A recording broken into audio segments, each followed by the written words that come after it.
Nơiសម័យបុរាណមុនពេលមានផ្លូវថ្នល់និងភ្លើងអគ្គិសនីមានភូមិតូចមួយស្ថិតនៅជាប់វាលស្រែ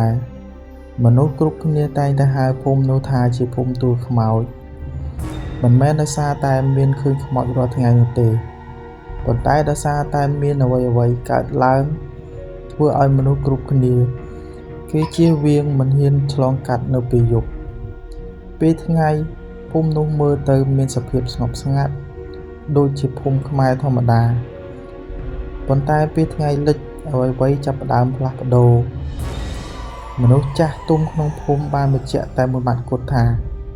កុំចេញក្រៅផ្ទះកុំហៅឈ្មោះគ្នាកុំឆ្លើយសំឡេងអ្នកណាដែលមិនឃើញមុខព្រោះវាលស្រែនៅខាងលិចភូមិមានអបិយជំនឿមួយដែលបន្តតាំងពីជំនាន់ជីដូនជីតាមកជាច្រើនសតវត្សមានស្ត្រីម្នាក់នាងឈ្មោះសោមានាងជាស្ត្រីស្រុកស្រែម្នាក់ប៉ុន្តែនាងមានសម្រស់ស្រស់ស្អាតជាងស្រីដទៃទៀតបុរសជាច្រើនចង់បាននាងធ្វើជាប្រពន្ធប៉ុន្តែជីវិតនាងត្រូវគេយកធ្វើជាល្បែងអបិយជំនឿទៅវិញ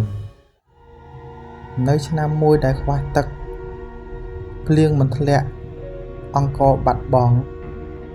ចាស់ទុំក្នុងភូមិក៏បានហៅគ្នាមកប្រជុំក្រោមដើមពោធិ៍ធំមួយហើយនិយាយថាដីនេះត្រូវការបូជាជីវិតបើមិនដូច្នោះទេភូមិយើងនឹងមានវិនាសពាក្យនេះបាននាំឲ្យមានការសម្រេចចិត្តដ៏អាក្រក់បំផុតក្នុងប្រវត្តិភូមិនាងសោមាក៏ត្រូវបានគេជ្រើសរើសយប់នោះនាងត្រូវគេនាំទៅវាលស្រែកណ្ដាលខ្យល់ត្រជាក់និងសំឡេងសត្វយំគ្មានព្រះសង្ឃគ្មានពិធីធ្វើត្រឹមត្រូវតែមានតែឈាមនិងការភ័យខ្លាចនិងការអធិដ្ឋានចុងក្រោយរបស់នាងមុនពេលនាងស្លាប់ទៅបន្ទាប់ពីយប់នោះភ្លៀងធ្លាក់ពេញមួយសប្តាហ៍វាលស្រែពណ៌បៃតងស្រូវលូតលាស់ខៀវខ្ចីមនុស្សគ្រប់គ្នាគិតថាពិធីបានសម្រេចប៉ុន្តែពួកគេមិនដឹងថាអំពើបាបដែលពួកគេបាត់បង់ដោយតម្លៃនោះទេយប់ទី7បន្ទាប់នៃការបូជាមានមនុស្សឃើញស្ត្រីម្នាក់ដើរនៅលើវាលស្រែមុខស្លេកភ្នែកខ្មៅស្បែកដូចជាមនុស្សរស់ប៉ុន្តែជើងមិនប៉ះដីអ្នកដែលហ៊ានហៅនាងមិនដែលឃើញត្រឡប់មកវិញទេចាប់ពីពេលនោះមករៀងរាល់យប់វាលស្រែតែងតែមានសំឡេងស្រែកយំនិងសំឡេងហៅឈ្មោះព្រមទាំងសំឡេងដើរលើស្មៅជាដើមជាច្រើនជំនាន់កន្លងផុតទៅរឿងព្រេងនេះក្លាយជារឿងព្រេងនិទានរហូតមានបុរសវ័យក្មេងម្នាក់ឈ្មោះសែនបានត្រឡប់ពីទីក្រុងវិញមករស់នៅក្នុងភូមិដូចគេធម្មតាសែនមិនដែលជឿរឿងខ្មោចទេមិនដែលជឿរឿងអបិយជំនឿទេហើយគាត់បាននិយាយពាក្យមួយដែលធ្វើឲ្យចាស់ទុំគ្រប់គ្នាភ័យខ្លាចខ្ញុំនឹងទៅមើលវាលស្រែនោះនៅពេលយប់ថ្ងៃនោះពេលថ្ងៃលិចក្រោយដើមត្នោតធំនៅចុងភូមិពន្លឺថ្ងៃក្រហមស្រអាប់បានលាបលើវាលស្រែដូចជាឈាមស្រស់សែនក៏ដើរចេញពីផ្ទះដោយតាំងចិត្តមាំថាអ្វីត្បិតថាមនុស្សចាស់ក្នុងភូមិទាំងអស់បានហាមហក់គាត់យ៉ាងណាក៏ដោយហើយមានសំឡេងតាចាស់ម្នាក់ស្រែកតាមក្រោយសែនបានត្រឹមតែញញឹមបន្តិចសែននិយាយថាបើមិនទៅឃើញដោយផ្ទាល់ភ្នែកខ្ញុំមិនជឿទេខ្យល់លើវាលស្រែចាប់ផ្ដើមត្រជាក់ប្លែកស្មៅសើមប៉ះជើងធ្វើឲ្យមានអារម្មណ៍ដូចកំពុងមានបញ្ញាដើរតាមក្រោយនៅពេលដែលសែនងាកមើលគ្មានអ្វីទាំងអស់ភ្លាមនោះសែនឮសំឡេងមួយស្រាលដូចជាសំឡេងមនុស្សស្រីហៅគាត់បេះដូងគាត់ចាប់ផ្ដើមច្របូកច្របល់ភ្លាមតែគាត់បានប្រាប់ខ្លួនឯងថាវាជាខ្យល់ឬសំឡេងយំទៅវិញប៉ុន្តែសំឡេងនោះឮច្បាស់ជាងមុននៅមិនឆ្ងាយហើយមានអារម្មណ៍ថាវាស្គាល់ឈ្មោះគាត់ចាស់ក្នុងភូមិធ្លាប់ប្រាប់ថាសំឡេងដែលហៅឈ្មោះយើងនៅតាមវាលស្រែ ពេលយប់គឺមិនមែនជាសំឡេងមនុស្សទេដៃសែនចាប់ផ្ដើមត្រជាក់ញើសហូរចូលតាមឆ្អឹងខ្នងនៅចុងវាលស្រែសែនឃើញស្រមោលមួយឈរជាស្រមោលស្ត្រីសក់វែងសម្លៀកបំពាក់ដូចស្ត្រីបុរាណឈរស្ងៀមមិនដើរមិនផ្លាស់ទីសែនសួរថាអ្នកណាស្រមោលនោះងាកមើលយឺតមុខស្រស់ភ្នែកធំស្បែកសស្អាតដូចមនុស្សរស់តែពេលសែនទៅមើលក្រោមជើងមិនប៉ះដីដង្ហោយហៅសែនថាអ្នកមិនចង់ជួយខ្ញុំទេឬនាងនិយាយដោយសំឡេងទន់ភ្លន់បំផុតសំឡេងនោះមិនមែនសំឡេងភ័យប៉ុន្តែពោរពេញទៅដោយការអាណិតសែនមានអារម្មណ៍ថាជើងគាត់ធ្ងន់មានដូចគេចាប់មិនអាចរត់មិនអាចថយក្រោយនៅពេលនោះខ្យល់ឈប់បក់ទាំងស្រុងសត្វឈប់ស្រែកពិភពលោកដូចឈប់ដកដង្ហើមនាងខិតជិតមើលម្ដងមួយជំហាននៅនឹងមុខស្រស់តែម្ដងភ្នែកនាងចាប់ផ្ដើមច្រាចេញឈាមចេញពីចុងភ្នែកនាងបាននិយាយថាដឹងទេខ្ញុំស្លាប់វេទនាយ៉ាងណាភ្លាមនោះសែនឮសំឡេងសូត្រមន្តពីចម្ងាយរបស់ព្រះសង្ឃមួយអង្គពន្លឺមួយបានបញ្ចេញពីខ្សែអង្កាំរបស់ព្រះសង្ឃវាលស្រែចាប់ផ្ដើមញាប់ញ័រទឹកក្នុងវាលស្រែ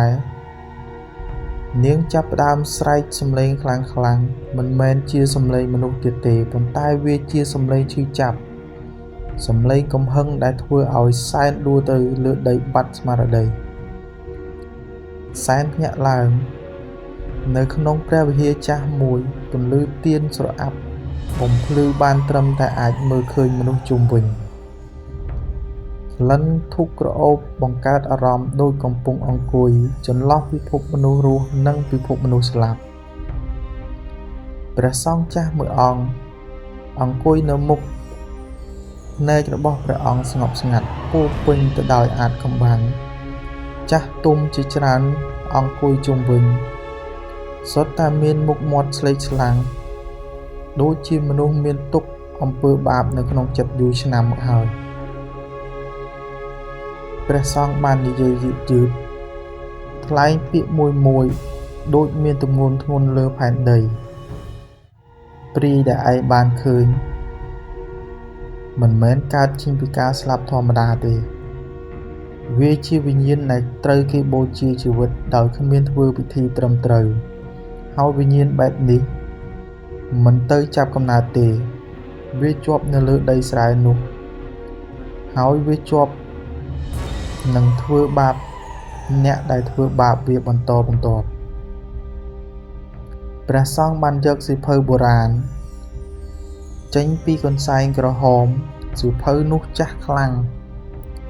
ស្បែករឹងដូចជាត្រូវរក្សាទុកច្រើនជំនាន់នៅលើទំព័រខាងក្នុង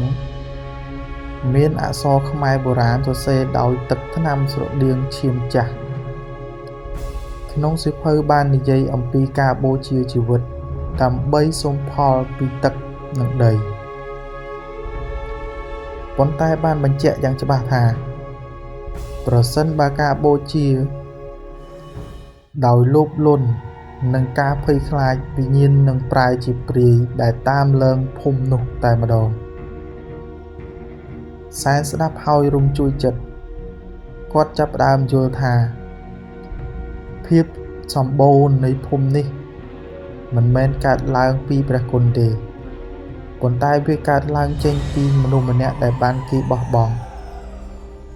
នៅយប់នោះព្រះសង្ឃនិងចាស់ទុំបានសម្រេចចិត្តត្រូវតែត្រឡប់ទៅវាលស្រែដែលកន្លែងនាងស្លាប់នោះនៅពេលដែលនាងទៅដល់ពាក់កណ្ដាលវាលស្រែ